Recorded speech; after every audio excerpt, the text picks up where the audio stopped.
Stop buying new things every time something breaks. Instead, if you just try fixing it yourself, first, that's free and you might learn something. And that's exactly what happened to me a week ago. I accidentally broke my microphone, so now it sounds like this. But instead of throwing it away, I'm gonna try to fix it, because, don't create waste. I think I already know what's broken. If you look at the mini USB port on the microphone, there's just like a chunk of plastic missing. And even further, if you look at the cable that I used, there's a piece of extra metal in one of the connectors. And the plug itself is like so bent. So I'm just assuming that it yanked one of the metal connectors out of the USB plug. I got some of these replacement headers. Oh my god, look at that fucking glow. Okay, shut up. I should just be able to take out that port and solder one of these onto the circuit board. Maybe. I might accidentally break everything. Okay, let's very carefully take this apart then. Alright, first we start with removing these two screws. There's a secret third one down here. After that, we have to remove the dials as well. To try to avoid scratching the dials with the pliers, I put some tape on it to help protect it. I was able to pull one dial out, but because of the tape, the pliers just kept on slipping. So I just took all the tape off and raw dogged it. I mean, it's whatever if I scratched up the dials. The whole thing would have gone into the trash anyways if I didn't try to fix it.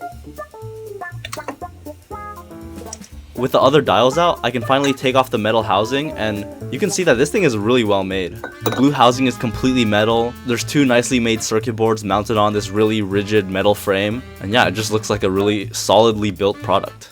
And right here, you can see our mini USB header that we're trying to remove. It's attached to the board with these solder holes. There's 4 soldered pins that connect directly to the housing, and there's 5 smaller pins which are the data pins. I should be able to just desolder this and put a new port in. I started on the back side of the USB port because it gave me the easiest access to the solder points, and I could try to heat up and remove as much solder as possible first. The issue was though, no matter what I tried, the solder just would not melt. I tried cleaning the tip of the soldering iron and switching to a bunch of different soldering irons, but same result, nothing. At this point, my only solution was to turn the temperature higher, but unfortunately there's this big sign saying that I shouldn't. What does a sign know? Sign doesn't know anything. Once my soldering iron heated up to 850C, I tried again, and nothing. After 10 minutes, I genuinely could not figure out why the solder wasn't melting. I kept touching the iron against this soldering wire to make sure it was hot, and it would melt instantly, but the solder on the board just wouldn't budge. Okay, new idea, what if I melt these metals together? I saw that this solder wire was lead free, so maybe the solder on the circuit board had lead and it has like a higher melting point or something. I got a nice glob of the solder wire and then touched it to the solder joint, and it finally started melting. Holy shit. Then I could use the solder sucker to pull away the melted metal. Yes! And after making good progress for like 2 minutes, something went wrong again. I couldn't get any more solder out with the solder sucker, but the USB pins were still firmly attached to the board. I decided to pull out the USB port first, but you can't really heat up all of the solder joints at the same time and pull all of the pins out at the same time. We gotta separate the pins from one another. Goodbye.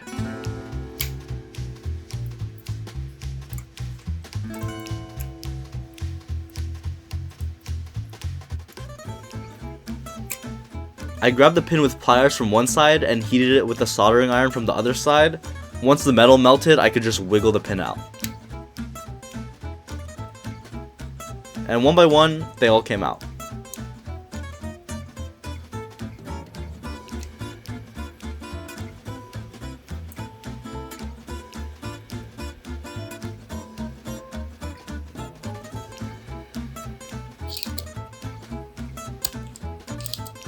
With the USB port removed, there's a lot more space for me to try to get the remaining solder out. But I learned that I suck at desoldering. For 30 minutes, I couldn't get any metal out. I would add a little bit more so it'd be easier to heat up and then suck it out, and then there would still just be a little bit of metal stuck in the hole.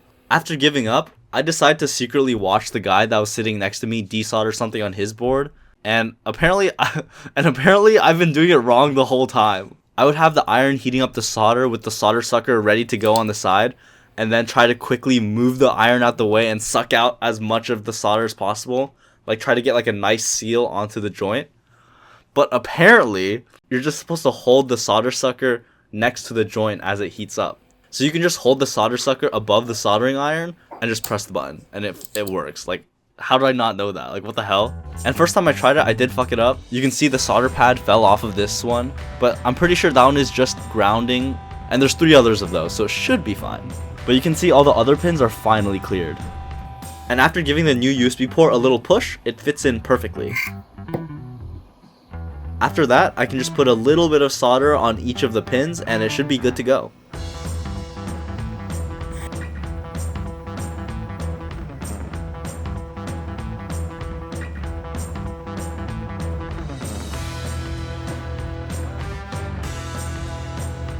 It looks super solid, doesn't move around, and the area around it looks mostly intact. But let's actually put it back together to see if it works or not, or if I broke everything more.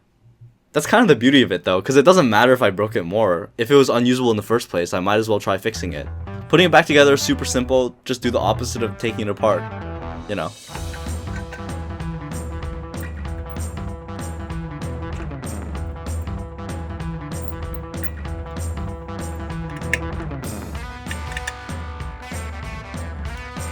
And now the moment we've been waiting for. Did I fix the issue or did I break it even more?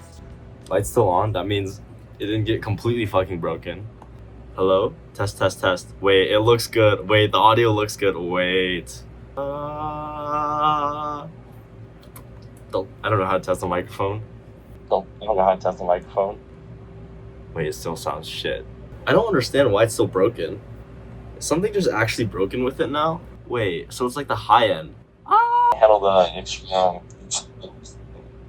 It sounds like it's just being passed through like a Discord filter or something. Like maybe it's something wrong with my laptop.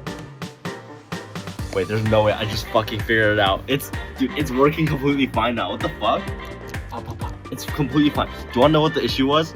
It's fucking Windows 11. Some stupid Windows 11 section said some stupid ass Windows 11. No fucking way, bro. No fucking way, bro. It's fine. No way. What the fuck? Wait, there's no way. I just fucking figured it out. Dude, there's no way, bro. On Windows 11, there's a default setting for audio enhancements and it just makes it sound like dog shit. Are you kidding me? Are you kidding me? And the only reason I didn't know this is because only my laptop is Windows 11 because it forced me to update. Moral of the story is fuck Windows 11, bro. What the fuck? Dude, I'm actually still, okay, I'm recording this like fucking 3 days later and there's still no way. Like, there's still no way. Like, the microphone was probably working the whole time and I just didn't know it. And it's just some stupid ass Windows 11 filter.